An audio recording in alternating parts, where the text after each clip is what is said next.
Vítame vás v ďalšom dieli podcastu Leadership by Porsche, kde predstavujeme lídrov slovenského biznisu, ktorí sú zároveň majiteľmi vozidiel Porsche. Moje meno je Lucian Brexa a do dnešného podcastu prijal pozvanie veľmi vzácny hosť, Pavol Neruda. Pavol, vítaj. Ahoj, ďakujem za pozvanie. S radosťou. Pavol väčšinou býva na opačnej strane, takže pre mňa je to dnes veľká česť. Len o Pavlovi by som rád vlastne povedal, že Pavol je zároveň môj veľký vzor. Považujem ho za človeka, o ktorom by sa dala napísať jedna kniha. A rád by som Pavla predstavil tak, že Pavol začínal ako fotograf, bol vyhadzovač, bol projektový manažér, obchodník na burze a dnes je spoluzakladateľ jednej z najúspešnejších športových organizácií na Slovensku, ktorá má dnes hodnotu viac ako 100 miliónov eur. Za minulý rok ste mali obrat cez 24 miliónov a je to naozaj veľmi inšpiratívny človek. Rád by som sa ťa, Pavol, spýtal, že skôr ako nastal tento fenomenálny úspech dnes, ako to celé začalo? Myslíš, moja láska k Porsche? Aj to. Ďakujem za úvod. Začalo to tak, že ja som bol vždy také zvedavé akože dieťa a potom ako zvedavý mladý muž zaujímal ma strašne veľa vecí. A aniž by som to vedel, tak som sa podľa mňa docela správne riadil heslom v tých 20 rokoch života, od 21 do 29, že skúšaj všetko možné, že neboj sa pustiť do rôznych oblastí, proste vrhnúť sa naplno do takéhoto hustlu, pracuj chvíľku v takejto firme, rob toto, rob tamto. A presne to som vlastne robil, než by som vedel, že to je docela správny postup, alebo som tak strašne chcel urvať nejaké podnikanie, v niečom uspieť. Čiže som presne robil všetko tieto veci, čo si vymenoval. A postupne sa mi tak nejak zužovalo ten okruh vecí, keď som sa zamýšľal nad tým, že čo vlastne viem robiť. A som sa ocitol ku koncu tých 20 rokov v tom, že viem dobre anglicky, viem základy kódovania, web dizajnu a tak ďalej. Viem fotiť, viem natáčať videá. A zároveň mám veľmi dobré meno v komunite MMA a mám vybudovanú nejakú pozíciu, pretože keď som robil toho vyhadzovača, tak tí moji kolegovia boli prvá generácia MMA zápasníkov vlastne na Slovensku. A ja som celé tie večery s nimi sedel na tej bráne a sme sa o tom rozprávali, o tom zvláštnom športe, čo vlastne robia. A mne to proste nedalo úplne, že jak to, že ty taký normálny chalan robíš toto, že prečo sa necháš zatvoriť do klietky a proste bojuješ na najväčšom bojovom športe na svete, že čo to je. A pritom si akože normálny chalan. Mal som aj ja tie predsudky, že to robia len nejaký úplný blázni.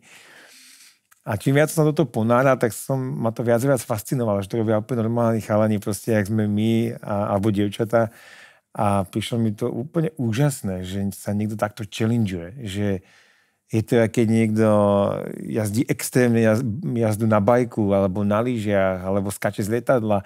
Hej, že sa asi všetci máme nejakú potrebu challengeovať a títo ľudia sa radi challengeujú v tomto, že bojujú so svojím strachom a idú proti nejakým základným pudom sa postaviť do klietky a čeliť teda nejakému superovi.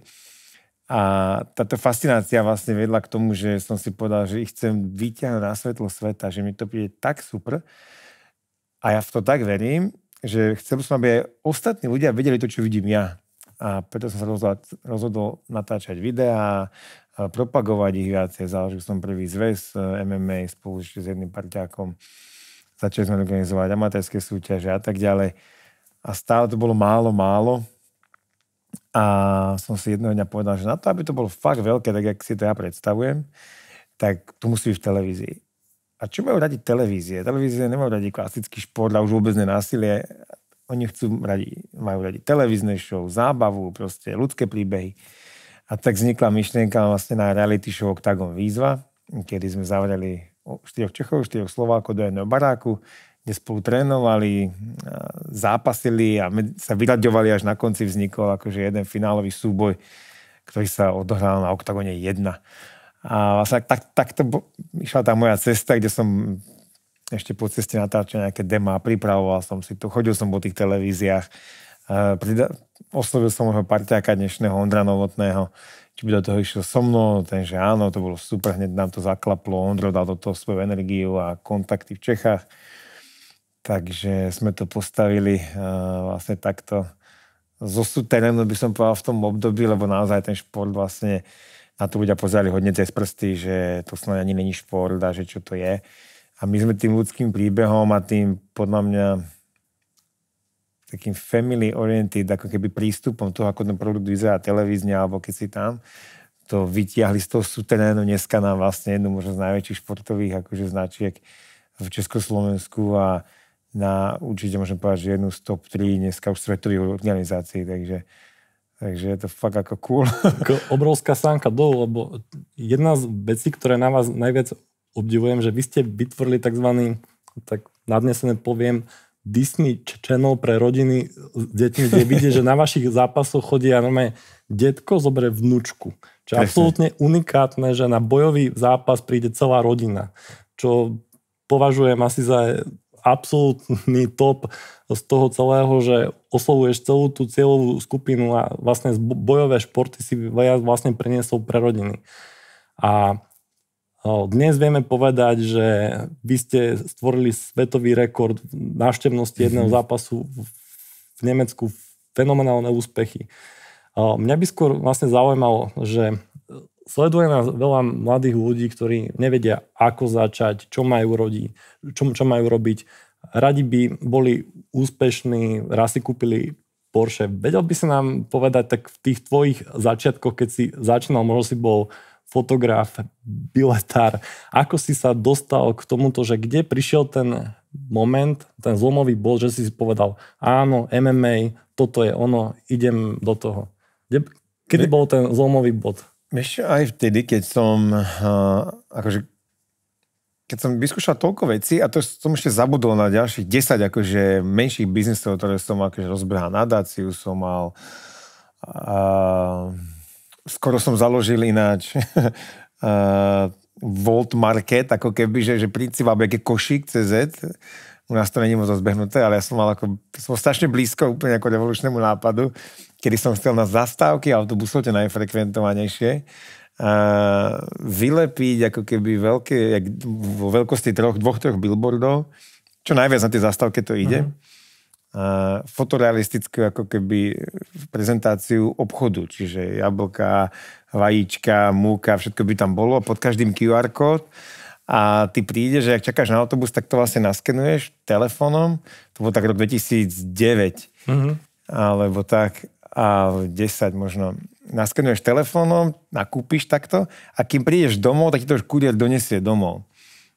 A ja som vtedy akože oslovil aj Tesco, lebo som chcel, aby to oni boli tí, kto budú dávať tie potraviny. Nenapadlo ma vtedy, že ja by som mohol mať vlastný, akože, ako nejaký výdajný ten sklad. Hej. A škoda. No takže kade, čo som ako skúšal, nechcem ísť do detailov.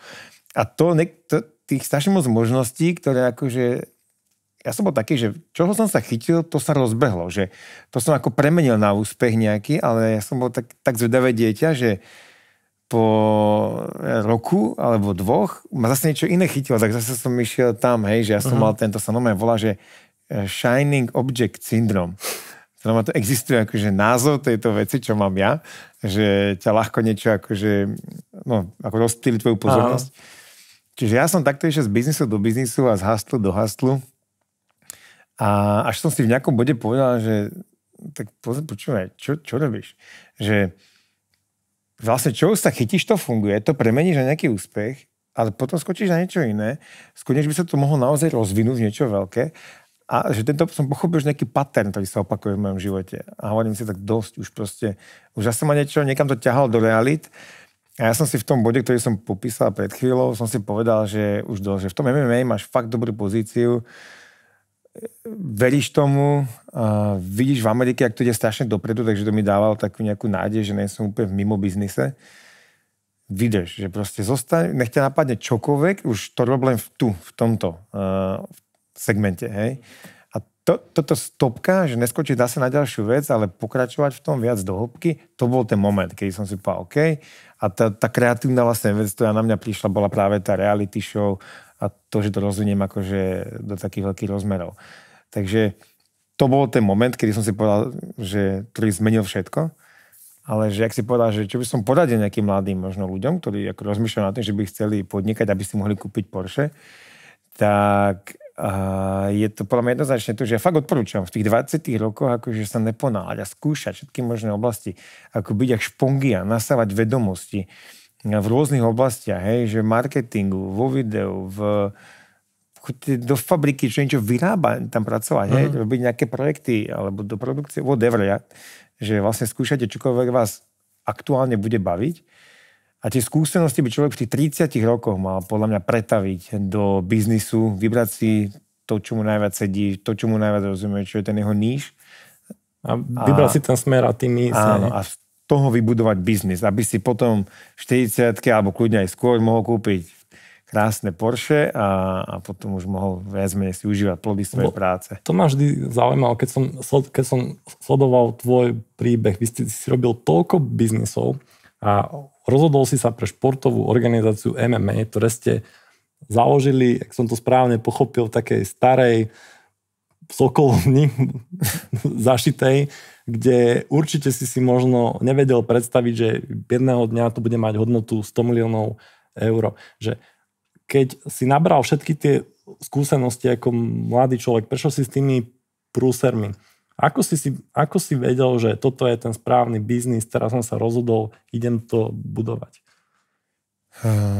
Poháňalo ma určite vášeň, že to je strašne dôležité. Poháňalo ma, že ja som sa naozaj si pamätám ten moment, keď som sa ako keby obzrel okolo seba a oni si tak tu nie je nikto taký, jak ja. Že na tom slovenskom trhu nebol nikto, ale ani, že bežíš ten beh a ani 500 metrov za sebou nevidíš nikoho, kto by sa blížil za tebou. Hej? Že naozaj vtedy nikto proste nerobil to, čo som robil ja, to znamená ten manažment prvý profesionálny, zväz MMA, to, že som prvý točil dokumenty o nich a také malé šovky, to už bola vlastne príprava na tú výzvu. Ale to, čo som ja vlastne robil v tom období, som bol jediný. Ostatní boli majiteľa klubov, bojovníci a zo pár ľudí, ktorí skúšali robiť eventy, ale väčšinou to boli bývalí zápasníci, bývalí tréneri, robili to strašne oldschoolovo, že to som vedel, že to oni sú úplne odo mňa odskočení. A to bolo to, že ja som vedel, že proste, pozri sa, v Amerike to ako šlape extrémne, bol v tom čase najrychlejšie rastúci šport.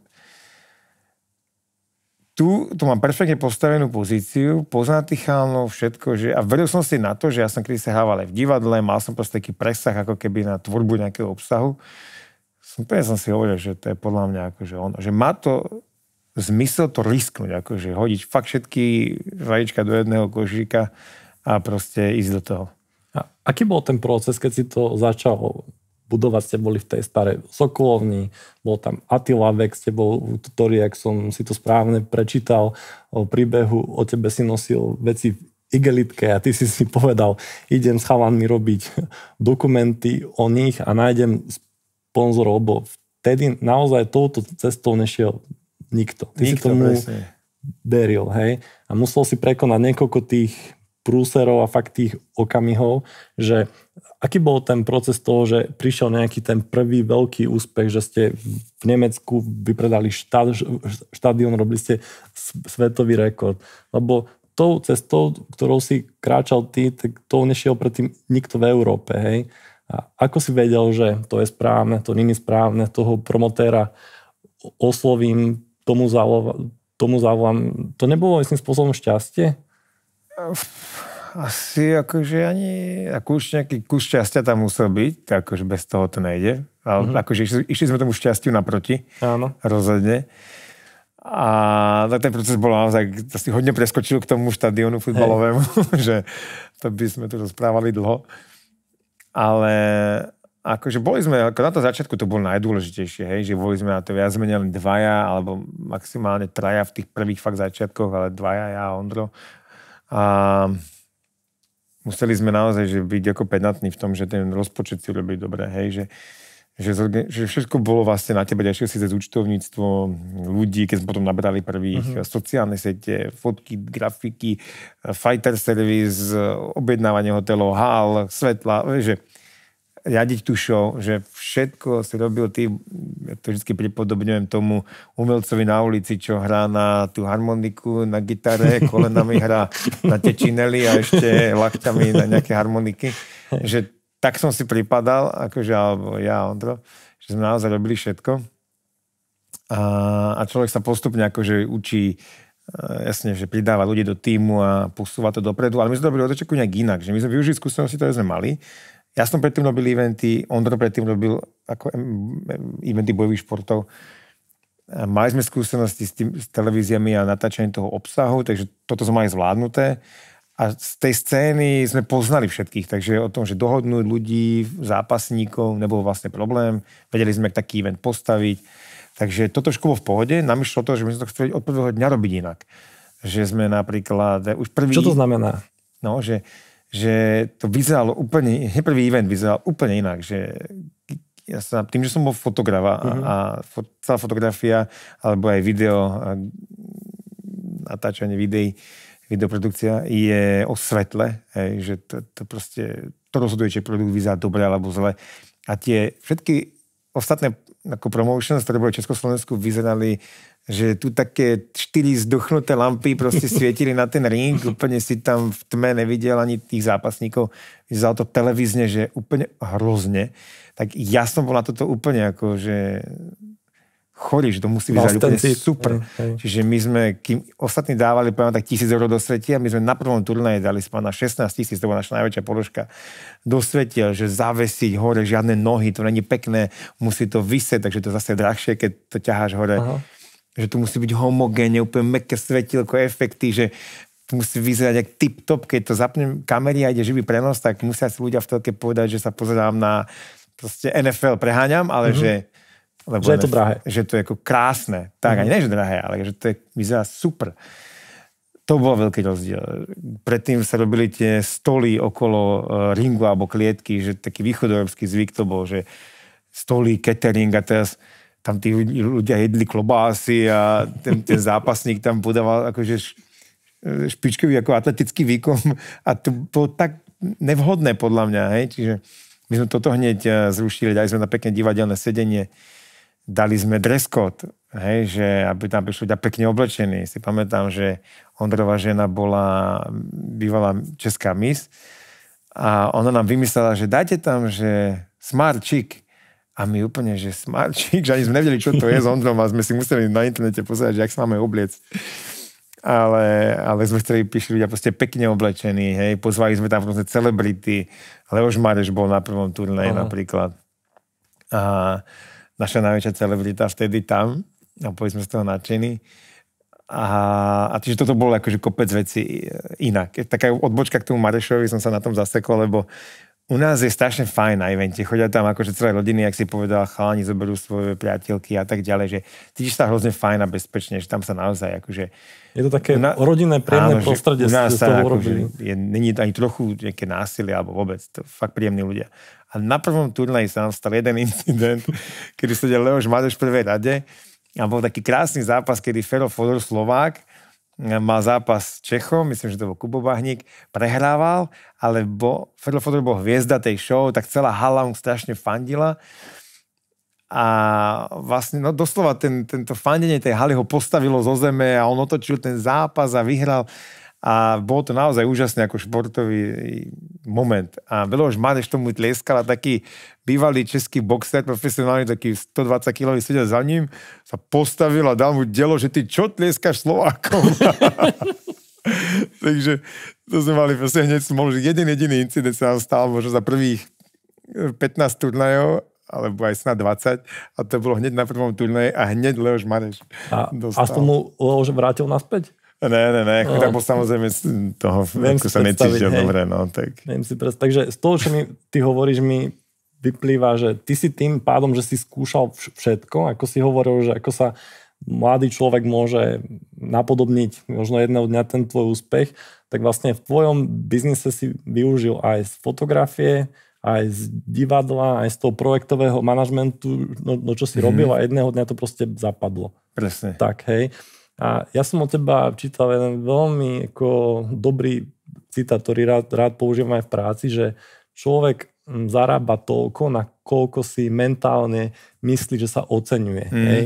A mohol by si nám to, prosím ťa, vysvetliť, lebo som to hovoril v práci viackrát a je to dosť kontroverzné pre niektorých ľudí. To nikto nechce počuť. Nikto nechce počuť, lebo ty si jedného dňa, ty si hovoril sám, že raz si zarábal 1000 eur a dnes proste máte firmu za 100 miliónov. Ako si to myslel? No, že presne tak, jak vlastne tá veta znie, že každý zarába toľko peňazí, koľko si podvedome myslí, že si zaslúži. Hej. A toto je veta, ktorú málo kto rád počuje, lebo každý by chcel viac a akože jasné, že si myslím, že si zaslúžim viac, ale asi si to nemyslíš vnútorne. Niekde tam vo vnútri tvoj kompas hovorí, že potiaľ to. Že si neveríš. Áno, alebo že proste tvoje vnútorné podvedome nastavenie potiaľ to. A skrátka človek vyvinie to úsilie, aby dosiahol tú sumu a ako náhle ju má, tak proste strašne poľaví. Jasne, vyvíja nejaké aktivity na zvýšenie platu, ale sú už vlažné, sú proste ten vnútorný oheň sa zastaví na tej hranici. Že preto to, že zarobiť ako keby, že 1,2 milióna, alebo zarobiť 10 a 15, alebo zarobiť 10 000 a 15 000, není taký zase strašne veľký rozdiel. To ide o to, na akom veľkom pódiu to zahráš, hej, tú hru. Teraz mi napadlo to slovo, že vieš, čo myslím? Že rozumiem. Môžeš tvrdo pracovať v stánku s hotdogmi, môžeš tvrdo pracovať na burze, môžeš tvrdo pracovať, neviem, v medzinárodnej doprave s veľkými loďami Majerska, kde sú úplne iné peniaze. Že je to o tom nastavení mysli. A že ty, keď si myslíš, ale úplne vnútri, že si zaslúžiš viac, ty si automaticky hľadáš také príležitosti, úplne podvedome ťa to dotiahne k príležitostiam, ktoré ti dokážu poskytnúť to, čo ty hľadáš. A pre mňa to bolo doslova tak, akože tu znie tak ako klišé, ale som na to robil vlastne mentálne cvičenia, ktoré mi pomáhali ako keby to prekonať. Že som vedel, že mám v hlave ten limit, niekde ten limiter nastavený nízko a že musím si to posunúť. Že skrátka, a fakt to tak bolo, že chvíľku sa nič nedeje, ale potom sa obzrieš o rok, keby si nastavil pripomienku, áno, tak zistíš, že si sa presne posunul možno to, čo si ako by trénoval pri tých mentálnych cvičeniach. Takže naozaj, že som s tým pracoval, že aby som sa zbavil toho nejakého klasického myslenia. Ja som decko z 80 rokov, teda ako z čias ešte komunizmu, kde fakt platilo hodne ako klišé okolo peňazí a tak ďalej. Takže to som si musel ako keby odstrániť v tej hlave a podľa mňa ešte stále by som akože na tom mal pracovať a vlastne na tom aj nejakým spôsobom pracujem. Že... Môžeš nám povedať, že ako na tom pracuješ, ako si pracoval na tom, aby si sa prenastavil na tie nové limity, tú prácu so sebou? Ja si pamätám akože tie úplne tých začiatkoch, že, lebo som vedel, že si nesiem tie vzorce od rodičov. Moji rodičia super ľudia, ale obidva boli vždy ako keby boli ako zamestnanci v nejakých firmách, aj akože dobre šikovní, mama v banke, vysoko, tatko robil v priemysle. Ale mali také nastavenie, kde som, že potiaľ to klasicky vyplata, na konci mesiaca, vieš, tým nejak pracuješ a znova vyplata a má to nejaký limit. A ja som si, pamätám, že som si išiel takú mantru jednu dobu, ale fakt, že som sa na to sústredil, že len tak som si to nehovoril, že ja nejsom proste moji rodičia, že ja si žijem, to spomínam na tú vetu, že ja si žijem život, že chcem žiť život, alebo jak sa na tú vetu, počkaj, že ja nejsom moji rodičia a že vytvorím si život, ktorý proste je v môj prospech a bude vyhovať akože môjim požiadavkám. Neviem, už to asi nepoviem tú vetu znova, sorry, som si myslel, že už spomeniem, ale ten princíp bol, že proste my, aniž by sme chceli, to kopírujeme častokrát, to, čo nám rodičia dajú, ich správania. Tak ja som si hovoril, že to sa musím proste toho zbaviť a nastaviť si svoje limity proste tak, ako to vyhovuje mne. Som nový úplne človek na tomto svete, akokoľvek miluješ svojich rodičov, som už nová bytosť tu a urobím si to podľa seba. Hej, že zbav sa toho všetkého, čo si kedy počul doma o peniazoch a vytvor si svoju verziu, ako keby svoju filozofiu, hej, a nastav si ju poriadne vysoko. A toto bol princíp tej mantry, už ju presne nepoviem, tak to je jeden príklad, hej. A potom rôzne cvičenia, vizualizácia, hej, že... Ty si vlastne napísal niečo ako takú svoju osobnú ústavu. Toto som ja, Pavol Neruda, toto dokážem, hej. Ešte mňa veľmi zaujíma, ty si položil takú krásnu vetu, že keď v tých začiatkoch, že to oveľa väčší hnací motor ako láska a strach je ego. Hovorí, že ten ego je ten najväčší hnací motor. Ako si to myslel? No. To mám dobrý, áno. To som zistil asi viackrát v živote, ale najsilnejšie presne v jednom momente, keď som robil toho projektového manažera a v rámci tej firmy som vymyslel ako keby sub-business, ktorý som si myslel, že môže byť ako úspešný, že by sme predávali jeden produkt, ktorá tá firma vyvinula a bol docela jedinečný. A ja som chcel, že ja im hovorím, že ja to zoberiem ten produkt a budem ho predávať teraz po svete, lebo som fakt tomu vedel, aj to malo plná potenciál, akože byť ako, že tu môžeš predávať aj v Paríži, Francúzsku, v Katare. Pardon, toto je v tom období, keď si bol ten projektový manažer, ešte zamestnanec. A ja im hovorím, ale už som bokom akože pripravoval si tú výzvu, mal som to v hlave, už som bol hodne ďaleko na to MMA, ale tu som proste pracoval. A ja im hovorím, že toto je môj nápad, že ja to rozbehnem ako biznis a že poďme sa akože podeliť, že mi dáte z toho ako cut. Hej. A lebo tam, tak by som naplnil tú svoju túžbu vybudovať niečo veľké, ktoré som vždycky mal a zároveň som mohol ako ostať tam u nich, mal som s nimi super vzťah a rád som pre nich pracoval. A oni mi vtedy povedali, že no ale že však to by si mal ty robiť, že čo je, že to je podstata, za to ťa platíme, to je tvoja robota. Ty by si mal to urobiť aj tak, to rozbehnúť v rámci svojej práce, akože ma akože stopli, že ne. Že áno, urob to, ale prečo podiel? Akože, a vtedy moje ego presne, oni možno mali aj pravdu, dneska to možno niekto vyhodnotí, že však jasné, väčšina podnikateľov si povie, že mali pravdu, ale čo sa stalo, že moje ego utrpelo, hej, že ja som, takže nemôžem to robiť, hej, že tak dobre. Hej, a v ten deň, ja si pamätám, jak som vlastne posunul všetky tie svoje veci okolo oktagónu o 5 milových krokov dopredu. Akože v ten deň, jak som išiel z roboty, som vybavil toľko telefónov, ktoré vlastne spustili sled udalostí, že už to nešlo zastaviť. Hej, a len preto, lebo som sa niekto dotkol môjho ega a ja som proste chcel dokázať, že akože dokážem tie veľké veci. A to je strašne nebezpečné. Ja som sa to proste naučil a to fakt odporúčam všetkým, že si treba na to aj pozor, že aby človek vlastne, keď mu vznikne konkurencia v biznise, alebo kdekoľvek, aby sa snažil vyhnúť tomu, aby sa dotkol niekoho ega. Lebo keď človek má dotknuté ego, tak je ochotný urobiť všetko preto, aby druhému dokázal, že sa mýli. A to je ochotný na to rozbiť vzťahy, je ochotný spáliť peniaze, minúť energiu. A keď príklad poviem, nám vznikli konkurenti, hej, akože veľmi rýchlo. My sme ten produkt vystrelili, všimli si to, proste nejakí podnikatelia zamilovali si to a chceli to isté. Tak jeden prišiel za nami po 9 mesiacoch fungovania Oktagonu, že nám dá 2 milióny eur, keď mu to predáme. Ja mu hovorím, že nepredáme. Váhal som asi 5 minút. Ale že nepredáme. Vtedy to malo hodnotu akože podľa mňa 80 000, hej. A on, že nepredáme, lebo som to videl väčšie. A on, že OK, tak on použije 2 milióny na to, aby vybudoval konkurenciu nám. A vlastne ja som vždycky tlmil aj toho môjho parťaka Ondra, ja mu hovorím, že neviedzujme sa k ním, nechajme to tak. Ešte naopak, aby som ešte pochválil v tom verejnom priestore, že super, len si myslia, že to robia dobre. Robili kopec veci zle, tak to je super.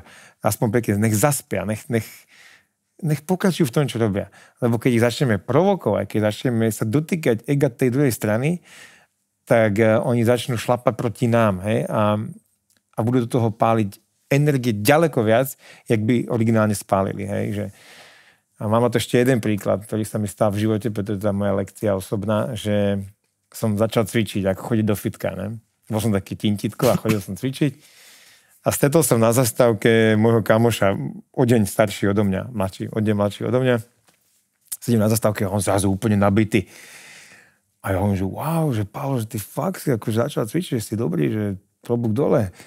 Že ja cvičím, hovorím, že ja by som chcel akože byť taký, ne? A on tak sedel, si pamätám, na tej lavičke a on, že jo, ako iba tak vlastne iba nejaké gesto vydal, ktoré na mňa prehovorilo, že to určite. moje ego. To som nevedel, že sa v niečo stalo vo mne. Som si to uvedomil až po asi 4 roky, keď som cvičil ako blázen a už som bol fakt veľký, že ja naháňam vo vnútri niekde v tom podvedomí to, aby som jemu dokázal, že som veľký a že na to mám. Že to sú také drobnosti, také somariny v živote, ktoré nás dokážu vlastne neuveriteľne drivovať, aniž by sme si to možno uvedomovali. Takže tú pokoru, ktorú máš, vlastne si uvedomuje, že je dôležitá na to, aby ten biznis vlastne prástol a si príjmal tú konkurenciu.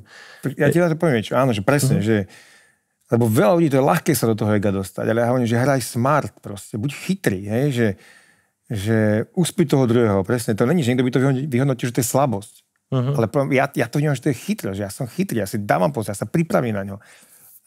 Ale nedám mu do ruky zbranie, ktoré by, ako keby, alebo dôvody, aby jeho aktivity voči ňu vzrástli, hej? Áno.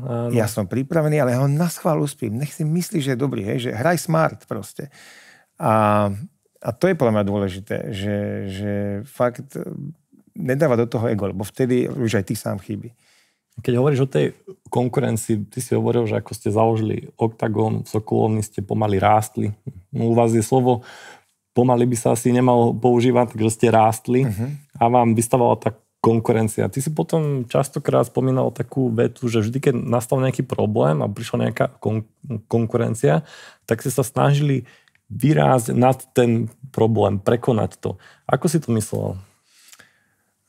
Vlastne presne takto, že keď máš nejakú konkurenciu, tak ja si hovorím, že sa nepozerám nikdy na to, čo robia oni. Lebo to je distraction, akože, že zrazu sa nesústredíš na svoje ciele, na to, čo ty máš rád a kde je tvoja vízia toho produktu, ale už pozeráš, počkaj, nerobia toto, a začneš ohýbať svoju vlastnú víziu preto, lebo niekto druhý. A to je vždy zle. Rob to, čo ty máš akože v tej hlave, že to je tvoj sen, kašľ na to, čo robia ostatní. Lebo vtedy budeš najlepší, jedinečný a oni budú pozerať tebe na chrbát a budú sa snažiť kopírovať. To sa nám podľa mňa deje vlastne celú dobu, chvála Bohu. Lebo máme toto nastavenie mysli. A keď sme občas mali fakt také problémy, netvrdím, že sme nemali také problémy, hej, tej konkurencie boli ľudia s prachami, my sme nemali tie peniaze, to boli podvodníci, daňoví, aj sedí dodnes jeden, nezaplatili ľuďom faktúry, ale 2 roky to nikto nevedel, hej, že oni chodili s pytlami peniazy preplácať všetkých našich bojovníkov a spolupracovníkov, aby nám ich ukradli, aby oni vybudovali ten väčší brand a bolo to hodne nepríjemné tú dobu. A ja som hovoril, že proste keď máš problém, tak musíš sa stať väčší a potom ten problém už nie je až taký veľký problém. Čiže, a to nejaké by spolu súvisí, čo som hovoril, že sleduj svoju víziu, venuj sa tomu rastu, tak pridaj. Hej, že keď vidíš, že máš konkurencia, ti dýcha na chrbát, tak nebojuj s ňou, podľa mňa pridaj, buď lepší iba, vieš, že je na teba donúti byť lepší a vzdiališ sa im, hej, keď sa ti to podarí. A väčšinou áno, človek vydá zo seba to najlepšie, hej, keď mu niekto dýcha na chrbát. Hej. A odskočíš mu. A potom už ten problém zrazu není taký veľký problém. A z toho, čo hovoríš, vlastne vyplývaš, ste veľakrát boli aj na hrane, kedy to naozaj vyzeralo, že prišla konkurencia, ktorá mala balík peňazí, mali ste to ťažké, uplácala hráčov. Ako ste to zvládli, keď bolo evidentné, že majú finančne minimálne niekoľkonásobne návrh? Len to ako keby odhodlaním. Fakt, že takým tým úplne nekonečným odhodlaním, že sme si povedali, že proste to nevzdáme. A mali sme akože fakt aj ťažké časy, že kedy nás ešte oklamal jeden taký spolupromotor, čo jeden event sme robili s niekým a tam nás oklamalo 100 000 eur. Keď sme boli ešte mladá firma a nemali sme vlastne nejaké rezervy, takže nás to hodne položilo, museli sme s dodávateľmi sa tedy ako podohadovať, že aby nám odložili splácanie faktúr a tak ďalej, aby sme ustali také veci. A našťastie sme boli vždy fair, oni to vedeli, takže nám ako keby vyhoveli. Ale tým, že sme proste to nevzdali nikdy. Fakt, že niekedy, keď človek má toho ako nad hlavou, tak to proste nesmie vzdať. No a potom som tam, že došla rasta ešte už jednej konkurencie, sme sa zbavili konečne, prišla ďalšia a už fakt toho zase s prachami a už vyhlasovali, ako oni budú na konci roka už lepšie ako Octagon a ja už na toto fakt nemám nervy. A poďme sa stať väčší, hej, že a dosť. Tak som doslova sa zobral s ešte jedným kolegom s 2 batohmi, odišli sme do Nemecka a s Ondrom samozrejme a rozbehli sme Octagon Nemecko a to nás odskočilo tak, že naozaj, že dneska už minimálne tá československá konkurencia je akože fakt v pohode, že už je to vážne malý problém. Ešte prosím ťa nám povedz, ako si spoznal tvojho spoločníka Ondra Novotného, viackrát spomínaš, ale z toho, čo mi ty hovoríš, mi vyplýva, že ty si od začiatku bol taký solo hráč, že nie s niekým. A teraz máš spoločníka, s ktorým máte kvázi biznisové manželstvo. On kedy prišiel, že ako si našiel človeka, ktorým sa ti takto extrémne darí? Prečo sa rozhodol, že práve s ním? Bolo to ešte vlastne ako relatívne skoro, že ako ja už som ten nápad nejaký mal, už som aj nejaké natočil ako keby dema a tak ďalej, než som to investoval, ale stále to bol hrozne mladý nápad. Ale keď som už blížil k tej realizácii, že už som vedel, že to idem urobiť, tak na tej celej scéne Československa, ak som hovoril, že som bol na Slovensku len ja. A v Čechách to bol podľa mňa Ondro. Že jediný, kto som cítil, že to vidí ako ja ten produkt. Hej, že ho chce posúvať dopredu. On bol fantastický a dodnes je. Ten announcer v klietke, hej, ten, čo vy ako vyhlasujete zápasy.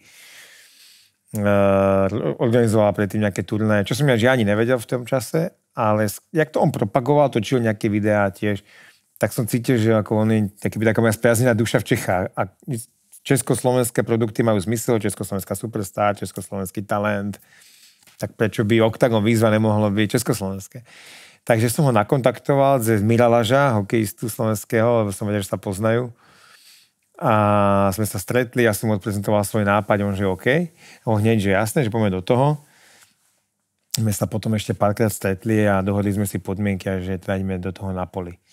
Takže super, tak sme to dali dohromady, rozbehli sme to a musím povedať, že je to ako biznisové manželstvo, to nevždy vychádza, že keď sú dvaja ľudia, ako keby, že keď sú v tom dvaja, ak sa hovorí, že to už je moc, tak nám to funguje plná dobre, že Ondro je ako extrémne ako veľká osobnosť a fakt miluje ten šport, rozumie mu, je ten správny drsoň v tých chvíľach, kedy treba. A ja si myslím, že to zase vyvážim tým, že a to tak býva, že to je taký balans, že on hrá tú chutru toho tvrďáka, ja asi toho, kto tie utlmuje, keď sú akože, keď je horko. Ten diplomat. No, presne. Ale zase sa to stokrát otočilo, že keď ja som, to je taká prirodzená reakcia ľudí, že, ktorí spolu akože podľa mňa vajbujú, že keď sa to ale otočí, že ja sa napríklad vytočím, tak vtedy sa to úplne preklopí, že Ondro je ten, kto to utlmí. Ste furt v rovnováhe. Hej, akože, že no, že... Takže nám to funguje a podľa mňa aj on má akože extrémne akože workoholik a kreatívny človek extrémne a vie doťahovať veci. Tak ja si myslím, že podobne a máme určite súbor vlastností, ktorý sa akože správne doplňa, takže si myslím, že to kvôli tomu funguje. OK, takže dnes už ste prekonali konkurenciu, už ste predbehli ostatných asi kolosa, dalo ste asi top 4 na svete, top 3, neviem ako je to aktuálne. A si nám hovoril o tom, že si sa musel nastaviť na to, že si zaslúžiš viac, že chceš zarábať viac. A kedy prišiel ten moment, že si kúpil Porsche? Prečo si sa rozhodol zrovna, že pre Porsche?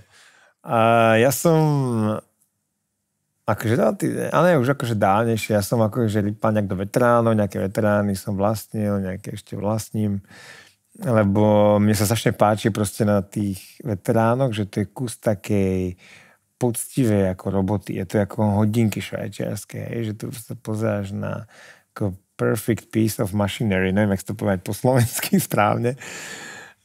A to sa mi na to hrozne páči, takže mňa milujem auto, keď je ako klasický ako benzínový motor, alebo to je jedna dieselový.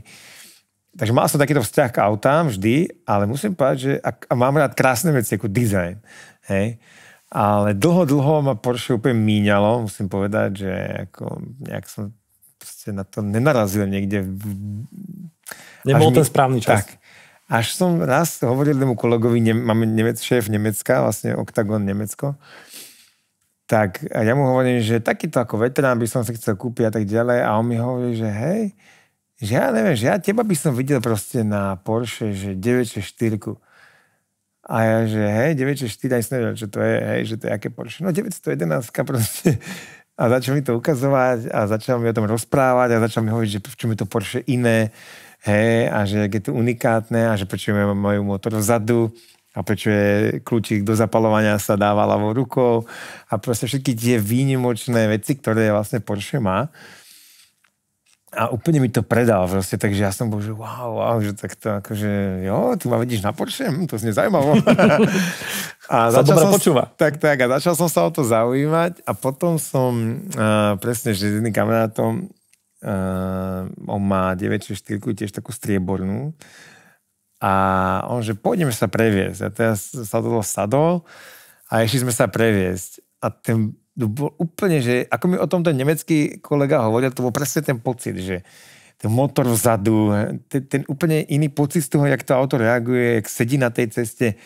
Sme išli cez Babu, taký okruh sme si tu dali, akože Bratislava, Záhode, Baba. A to si úplne pamätám, tak wow, tak toto je proste úplne niečo iné, že ja som vždy mal rád iné dizajny, aj pri iných prémiových značkách som mal auta, ktoré boli, skôr by ľudia radili medzi akože dizajnovo hodne odlišné, ale toto proste Porsche to bol úplne ako fit, ja som tak to je úplne ako, že to je zážitok, ja to teraz fakt nehovorím, pretože tu sedíme, že naozaj mám tento pocit, vždy, keď do toho sadnem a hovorím si, tak to je áno, že to je fakt pre mňa, takže som sa začal zháňať po nejakom Porsche a myslím, že je to tak rok a pol vlastne, kedy som mal, prvé, no. Že bola to láska na prvý pohľad. Ty máš vlastné lietadlo, ktoré si šoferuješ, aj Porsche. Môžeš nám povedať, že čo ťa baví na tom lietaní a čo napríklad na Porsche, že keď si vychutnávaš tú jazdu, že aké je to pre teba? Lietadlo, to je ako pocit slobody, to si nad všetkým a tam je úplný kľud, aj keď tam relatívne hučí motor, ale máš sluchátka. Ale pozeráš dolu a ten svet pôsobí tak pokojne, že máš pocit, že si nad všetkými problémami. To je strašne zvláštny pocit, že pozeráš do tých dediniek a miest a úplne máš pocit, že tam nie sú problémy žiadne. Že ten svet vyzerá tak idylicky. Je to strašne príjemné, proste, že to lietanie je jednak rýchly spôsob pre mňa dopravy kvôli akože pracovným meetingom, Nemecko, Česko a tak ďalej. Ale je to ako taký pocit úplne slobody a zároveň je to aj taká hračka pre chlapa, že teraz keď že prihlasuješ sa na tie veže a musíš sa niečomu vyhnúť a ideš na to pristáte a ideš do Nemecka, tak sa musíš tam dohodnúť s nimi, akože správne a nájsť to svoje letisko, aby si nepristál niekde na tráve. A to Porsche by som skôr prirovnal, že to je ako motorka. Ja mám ešte Cafe Racer motorku, akože jednu, tak to je úplne, že len kolesá motor, ako také hodne surová vec. A tomu som prirovnal to Porsche, že to je také surové, že to je fakt testosterón za mňa, že to sedíš na tom a si len ty a cesta a ten motor. A úplne ten zážitok, že zrazu idú preč tie starosti. Ja fakt neklamem, že som dneska mal vážne ťažký deň, že som natáčal nejaké veci, stretnutia som mal. A došiel som domov do podcastov a normálne som hovoril, že ja musím si niekam vypadnúť alebo sa s nikým nebaviť 2 hodiny si iba láhnuť a pozerať do steny, hej. A sadol som do toho auta a jak som sem išiel, ja si hovorím, že to je úplne preč. To ťažoba, ktorú som nejakú cítil, je preč, že úplne zrazu si úplne nový človek. A to je to, či dá, akože mne dáva motorka, alebo proste ten pocit, keď sedíš v Porsche. A to vlastne jedno, či sedíš akože v starom Porsche, alebo novšom, alebo úplne najnovšom, že ten pocit, to auto má proste gule, že to je, nedá sa to proste asi popísať, pokiaľ v tom niekto nesedel. Takže to pre mňa reprezentuje, a preto to je úplne výnimočná značka za mňa, že je Porsche a potom sú všetky ostatné autá, hej. Súhlasím. No, preto sme tu. Ešte prosím ťa, posledná otázka na záver, ktorú sa pýtame každého hostia, že kým by sa mal podľa teba človek stať, aby si jedného dňa mohol kúpiť takéto Porsche? Najlepšiu verziu samého seba. Amen. A ja mám na to takú pripomienku, každé 3 mesiace mi to cinkne na telefóne, že what you would do if you be the best version of yourself in this situation. Čiže akože si to pripomínaš, že čo by urobila najlepšia verzia mňa v tejto situácii. A zrazu, keď sa to človek podľa mňa sám seba opýta, tak vieš, čo máš presne urobiť. Uh-huh. Ale myslím, tá najlepšia moja, možno vysnená verzia mňa. Hej? Realisticky, hej, že keď chcem byť Superman, neviem, či úplne by som odletel teraz, ale realisticky, akože to je môj Takže tvoj odkaz je byť najlepšou verziou seba samého a úspech príde a s ním aj Porsche. Presne tak. Ďakujem veľmi pekne, že si dnes prišiel. Díky moc. Ďakujem.